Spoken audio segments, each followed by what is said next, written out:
Hello friends, അസ്സലാമു അലൈക്കും. എല്ലാ കൂട്ടുകാർക്കും പുതിയൊരു വീഡിയോയിലേക്ക് സ്വാഗതം. പച്ചരി കൊണ്ട് വളരെ പെട്ടെന്ന് തന്നെ തയ്യാറാക്കാൻ പറ്റിയ നല്ല ടേസ്റ്റുള്ളൊരു 4 മണി പലഹാരത്തിൻ്റെ റെസിപ്പിയാണിന്ന്. അതിന് വേണ്ടിയിട്ട് ഞാൻ 1.5 കപ്പ് പച്ചരി നന്നായിട്ട് 2-3 മണിക്കൂർ കുതിർത്തെടുത്തതിന് ശേഷം കഴുകി വെച്ചിട്ടുണ്ട്. ഇനി ഇത് ഒരു മിക്സിയുടെ ജാറിലേക്ക് ഇട്ട് കൊടുക്കാം. നിങ്ങൾ ഈ ചാനൽ ആദ്യമായിട്ട് കാണുന്നവരാണെങ്കിൽ ഒന്ന് സബ്സ്ക്രൈബ് ചെയ്ത് സപ്പോർട്ട് ചെയ്യണേ. അതുപോലെ വീഡിയോ ഇഷ്ടമാവുകയാണെങ്കിൽ ഒന്ന് ലൈക്ക് ചെയ്യാനും മറക്കരുതേ. ഞാനൊരു 1/4 കപ്പ് ചോറ് എടുത്ത് വെച്ചിട്ടുണ്ട്. അതും ഇതിലേക്ക് ചേർത്ത് കൊടുക്കാം. 1.5 കപ്പ് അരിക്ക് 1/4 കപ്പ് ചോറാണ് ചേർത്തിട്ടുള്ളത്. ഇതിലേക്ക് ഒരു 3 ഏലക്ക കൂടി ചേർത്ത് കൊടുക്കാം. ഏലക്കപ്പൊടി ആണെങ്കിലും അത് ഇട്ട് കൊടുത്താൽ മതി. ഒരു 1/4 ടീസ്പൂൺ ജീരകം, ചെറിയ ജീരകം, ആവശ്യത്തിനുള്ള ഉപ്പ്, ഇത് നന്നായിട്ട് അരയാൻ പാകത്തിനുള്ള വെള്ളം എന്നിവ ഒഴിച്ചിട്ട് നന്നായിട്ട് തന്നെ ഇതൊന്ന് അരച്ചെടുക്കണം. ഇത് നല്ല കട്ടി തന്നെ അരച്ചെടുക്കണം. അതുകൊണ്ട് കുറച്ച് വെള്ളം മാത്രം ചേർത്ത് കൊടുത്ത് നന്നായിട്ട് തന്നെ അരച്ചെടുക്കാം. 3 ആണി വെല്ലം ഞാനൊരു പാത്രത്തിൽ ഇട്ട് കൊടുത്തിട്ടുണ്ട്. നിങ്ങൾക്ക് കൂടുതൽ മധുരം വേണമെന്നുണ്ടെങ്കിൽ ഒരാണി കൂടി അധികം ചേർത്ത് കൊടുത്താൽ മതി. ഇതിലേക്ക് ഒരു 1/2 കപ്പ് വെള്ളവും ചേർത്തിട്ട് ഇത് നന്നായിട്ട് തന്നെ ഒന്ന് അലിയിപ്പിക്കാൻ വെക്കണം. അങ്ങനെ ഞാൻ ഫ്ലെയിം ഓൺ ചെയ്ത് അടുപ്പിൽ വെച്ചിട്ടുണ്ട്. ഇതിപ്പോൾ നന്നായിട്ട് തന്നെ അലിഞ്ഞ് വന്നിട്ടുണ്ട്. ഇനി നമുക്ക് ഫ്ലെയിം ഓഫ് ചെയ്യാം. ഒരു ചീനച്ചട്ടിയിൽ ഞാൻ കുറച്ച് വെളിച്ചെണ്ണ ഒഴിച്ച് കൊടുത്തിട്ടുണ്ട്.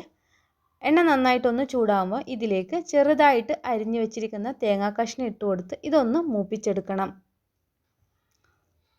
തേങ്ങാക്കൊത്ത് ചെറുതായിട്ടൊന്ന് കളർ മാറി വന്നിട്ടുണ്ട്. ഇനി ഇതിലേക്ക് നമുക്ക് ചെറുതായിട്ട് അരിഞ്ഞു വെച്ചിരിക്കുന്ന ചെറിയ ഉള്ളി ചേർത്ത് കൊടുക്കാം.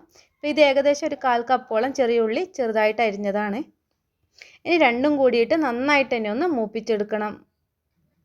അങ്ങനെ ഉള്ളിയും തേങ്ങാക്കൊത്തും നന്നായിട്ട് തന്നെ മൂത്ത് വന്നിട്ടുണ്ട്. ഇനി നമുക്കിതൊക്കെ ഒന്ന് കോരി മാറ്റണം. പച്ചരി അരച്ചത് മിക്സിയിൽ നിന്ന് മാറ്റി ഈ ഒരു പാത്രത്തിലേക്ക് ആക്കിയിട്ടുണ്ട്. ഇതിലേക്ക് നമ്മൾ ഉരുക്കി വെച്ചിരിക്കുന്ന വെള്ളം അരിച്ച് ചേർത്ത് കൊടുക്കാം. അപ്പോൾ ചൂടോടുകൂടി തന്നെ അരിച്ച് ചേർത്ത് കൊടുക്കണം. അതിനുശേഷം ഇതൊന്ന് മിക്സാക്കി എടുക്കാം. ഇനി നമുക്കിതിലേക്ക് പൊരിച്ച് വെച്ചിരിക്കുന്ന ഉള്ളിയും തേങ്ങാക്കൊത്തും കൂടി ചേർത്ത് കൊടുക്കാം.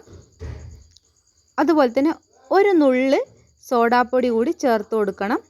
അപ്പോൾ സോഡാപ്പൊടി ചേർക്കുമ്പോൾ കൂടുതലാവരുത്, ഒരു നുള്ളു മാത്രം ചേർത്ത് കൊടുക്കാം. ഇനി എല്ലാം കൂടിയിട്ട് നന്നായിട്ടൊന്ന് മിക്സാക്കി എടുക്കാം.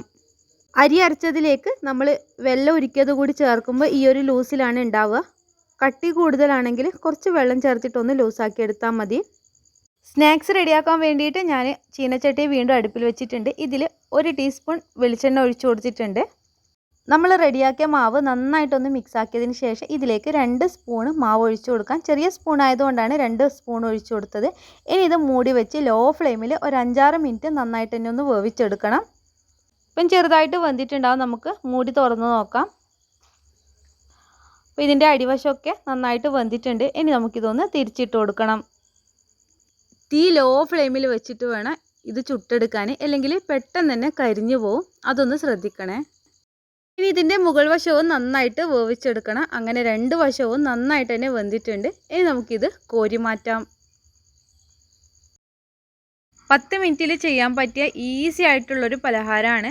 ഇതിപ്പോൾ നന്നായിട്ട് വെന്ത് വന്നിട്ടുണ്ട്. ഇനി ഇതുപോലെ തന്നെ നമുക്ക് ബാക്കിയുള്ളതും ചുട്ടെടുക്കാം. അപ്പോൾ എല്ലാവരും ഇതൊന്ന് ട്രൈ ചെയ്ത് നോക്കണം. ഞാനിതൊന്ന് കട്ട് ചെയ്ത് കാണിച്ചു തരാം. ഉള്ളൊക്കെ നല്ല സോഫ്റ്റാണ്, നന്നായിട്ട് ആരി വീണിട്ടുമുണ്ട്. അപ്പോൾ നിങ്ങളൊന്ന് ട്രൈ ചെയ്ത് നോക്കിയതിന് ശേഷം കമൻറ്റ്സ് അറിയിക്കുക.